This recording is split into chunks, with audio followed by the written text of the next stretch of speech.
দেখতে দেখতে ৭টা দিন পেরিয়ে গেল। আমাদের জীবনটা কিন্তু অদ্ভুত, বলো? আজকের দিনটা কিভাবে যে এক একটা দিন আমাদের জীবন থেকে চলে যায় আমরা বুঝতেই পারি না।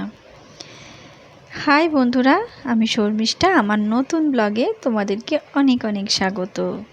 তো আজকে কিসের চলে যাওয়ার কথা বলছিলাম তোমাদেরকে খুলে বলি। আমার হাজবেন্ড এসেছিল গত সপ্তাহে রবিবারেই, তো মঙ্গলবারটাও ছিল। তো সেই কথাই বলতে মনে পড়লো, আজকেই মঙ্গলবার হয়ে গেল ওর যাওয়া। মানে আজকের দিনটাতেও ছিল, আজকের দিনটাতেও নেই, সেই কথাটা বলতে চাইলাম। তো দেখো, আমি ওর জন্যে চিকেন বানাচ্ছিলাম। চিকেন আমার রান্না কমপ্লিট হয়ে গেছে।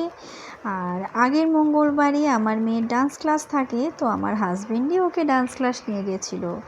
তো এখন তো বৃষ্টির দিন, তো তার আগের মঙ্গলবারে ডান্স ক্লাসটা আমি ওকে নিয়ে যেতে পারিনি, যেহেতু স্কুটিতে নিয়ে যাই।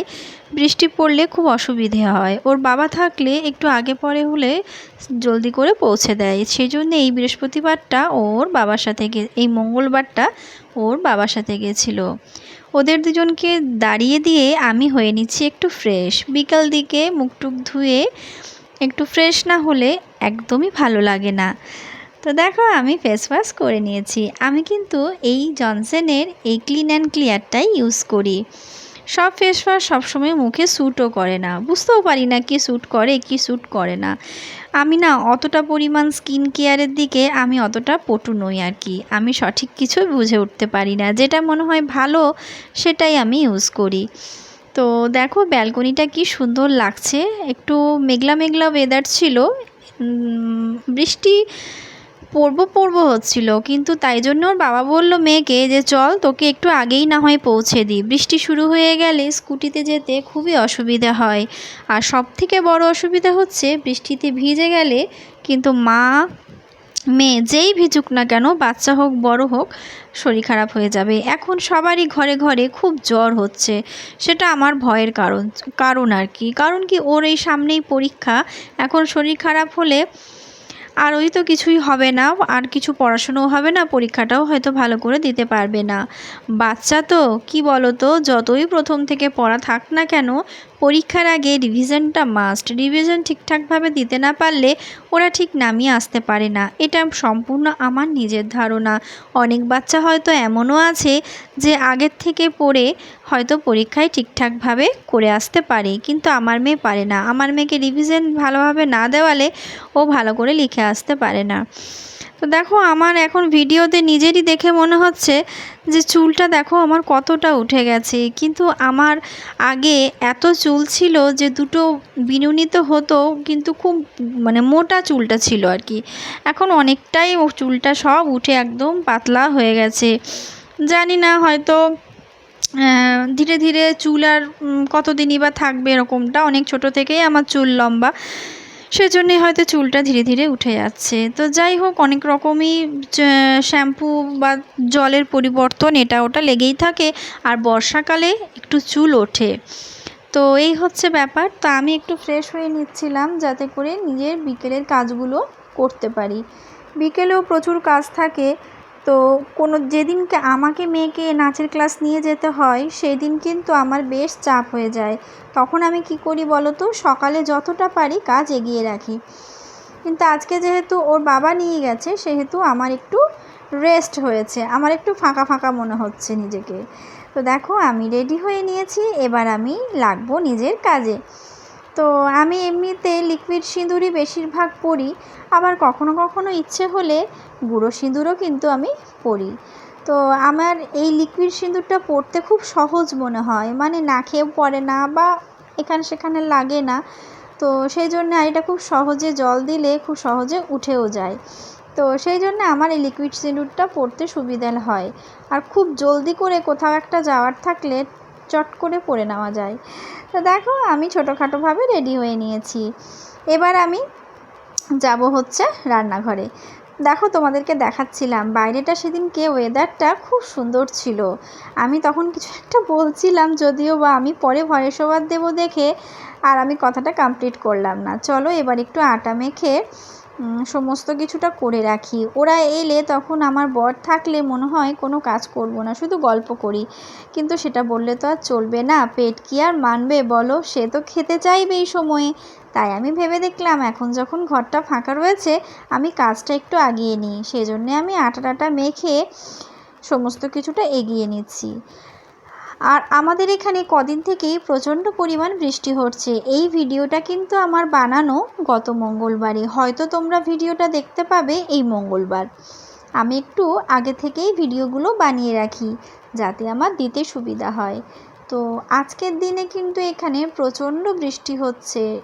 সকাল দিকটা একটু ফাঁকা ছিল, কিন্তু তারপর থেকে বৃষ্টি লেগেই আছে আর প্রচণ্ড জোরে, মনে হচ্ছে যেন কুলোই করে কেউ আকাশ থেকে জল ঢেলে দিচ্ছে, এতটা জোরে বৃষ্টি হচ্ছে। তো যাই হোক, তো তোমরা সবাই কেমন আছো আর তোমাদের ওখানেও কি এরকম বৃষ্টি হচ্ছে? যদিও বা বর্ষাকাল, এখন বৃষ্টি হওয়াটাই স্বাভাবিক। তো এই আটা মাখাটা আমার মাঝে মধ্যে খুব বিরক্তি লাগে, মনে হয় ও মা আবার আটা মাখতে হবে এরকমটা। কিন্তু কি করবো বলো, উপায় তো নেই, কাজ তো করতেই হবে।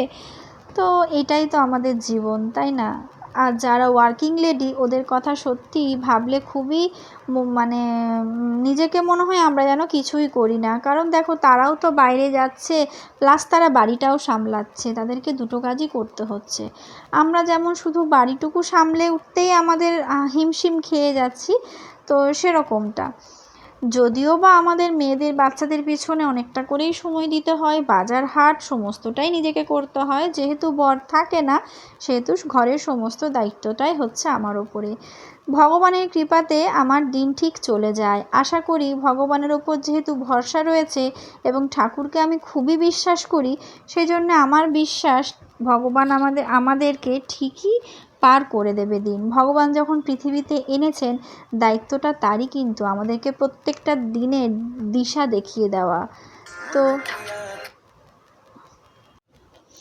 সরি, মাঝে একটু ইন্টারাপ্ট হয়ে গেল। আসলে কি বলো তো, ভয়েস ওভার দিতে দিতে মাঝে কোনো কল চলে এলে খুব প্রবলেম হয়ে যায়।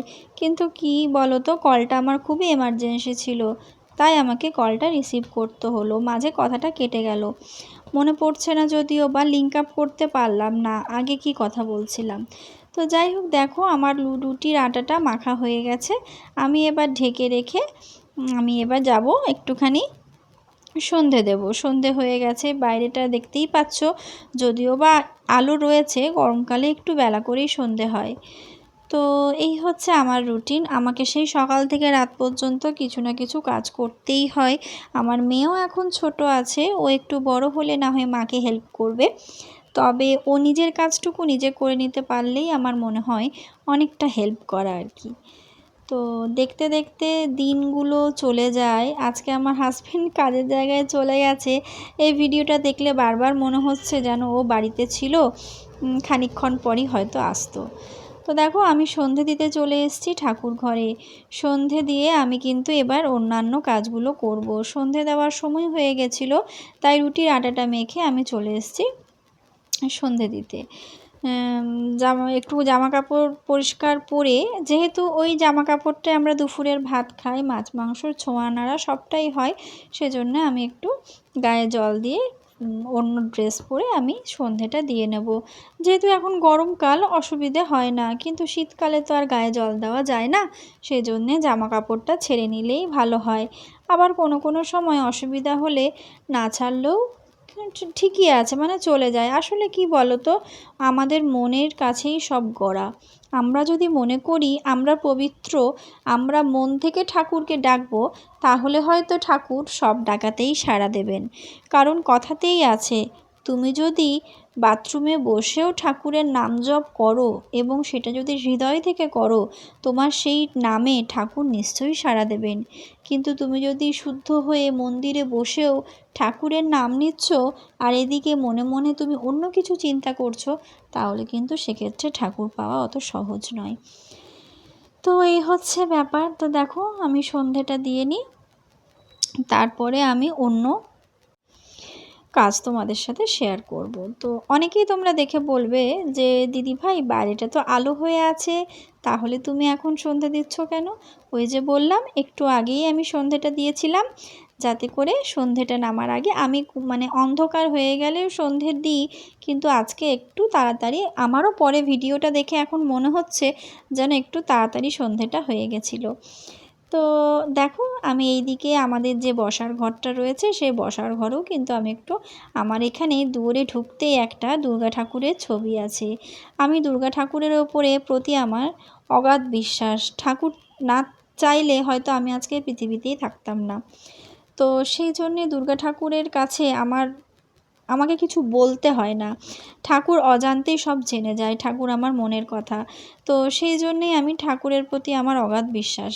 আমার মেয়েকেও আমি সবসময় বলি যে সকালে ঘুম থেকে উঠে ঘুমোতে যাওয়ার আগে এই দুবার অন্তত ঠাকুরকে নমস্কার করতে, কারণ ঠাকুর ছাড়া আমাদের কিন্তু এই পৃথিবীতে কিছুই নেই। সেটা আমার একান্তই নিজস্ব মতামত। আমি না ওই দিকটাতে না যেতেই পারছিলাম না, কেন জানো, জানলা দিয়ে এত হাওয়া আসছিল, কর্পূরটা আমার নিভেই যাচ্ছিল। তো জানি না তোমরা সন্ধেবেলায় কে কে ঘরে কর্পূর দেখাও, আমি কিন্তু কর্পূর দেখাই প্রতিদিনই, কারণ কর্পূরটা আমার কাছে খুব শুভ বলে মনে হয়। সেজন্যে কর্পূর আমি প্রতিদিন সন্ধেবেলা দেখাই। ঘণ্টাটাও আমি সোম থেকে রবি সব দিনই বাজাই, শুধুমাত্র বৃহস্পতিবারটা বাজাই না, কারণ বৃহস্পতিবারে শুনেছি নাকি ঘণ্টা বাজাতে নেই। তবে তোমাদেরকে একটা কথা বলে রাখি, আমাকে তোমরা কোনো যদি সন্ধে দেওয়া বা ঠাকুর পুজোতে কিছু ভুল ত্রুটি হয় দয়া করে ক্ষমা করে দিও। সমস্ত নিয়মকানুন কিন্তু আমারও জানা নেই, আমি যতটুকু জানি ততটুকু শ্রদ্ধা ভক্তি দিয়ে ঠাকুরকে প্রণাম করি, এটাই আর কি। তো দেখো আমার তো এদিকে সন্ধে দেওয়া কমপ্লিট, রান্নাঘরে আটা মাখাও হয়ে গেছে, আর সকালের চিকেনটা ছিল, সেজন্য আর তরকারি করব না। তা আমি এখন চলে এসেছি মেয়ের বই খাতা নিয়ে বসবো। তো এটা যেহেতু কিছুদিন আগেকার ভিডিও, তখনও মেয়ের এক্সামটা চালু মানে হওয়াতে তা প্রায় 10 দিন মতো বাকি ছিল, আমার সায়েন্সের ওয়ার্কশিট করাটা বাকি ছিল। সেজন্য আমি এখন এই বসে বসে, ওরা যেহেতু এখন নেই, আমি এখন সায়েন্সের ওয়ার্কশিটটা করে নেব। তো দেখো হ্যাঁ, দেখতে দেখতে আমার বর কিন্তু নাচের ক্লাস থেকে চলে এসেছিলো, এবং এটা হচ্ছে পরের দিনের ভিডিও। মেয়ে স্কুল চলে গেছে, মেয়েকে স্কুলে দিয়ে ওর বাবা চা করতে গেছে, আমাকে বলল যে তুমি বসো, তোমাকে আজকে চা করতে হবে না, আমি চা করে দিচ্ছি। সত্যি কথা বলতে এই ভালোবাসাগুলো কিন্তু পেতে গেলেও মানে পেলে নিজেকে ধন্য বলে মনে হয়। তো কার না বলো তো বরের হাতে চা খেতে ইচ্ছে করে, আমার তো খুবই ইচ্ছে করে। আর যখন আমরা একসাথে থাকতাম ওই কিন্তু সকালের চাটা করতো। তো আমরা চাটা খেয়ে রান্নাবাটি সেরে আমি একটু বরের সাথে বেরোচ্ছিলাম। তো এই হচ্ছে ব্যাপার, আমরা যখন একসঙ্গে থাকতাম ও সকালের চাটা ওই করতো, বিকেলটা তো একসঙ্গে চা খাওয়া হতো না, কারণ ওর তো ডিউটি চলে যেত, আস্তে আস্তে সেই রাত হয়ে যেত। তো চলো বন্ধুরা, আজকে এখানেই শেষ করলাম, আবার পরে একটা নতুন ভিডিওতে তোমাদের সাথে দেখা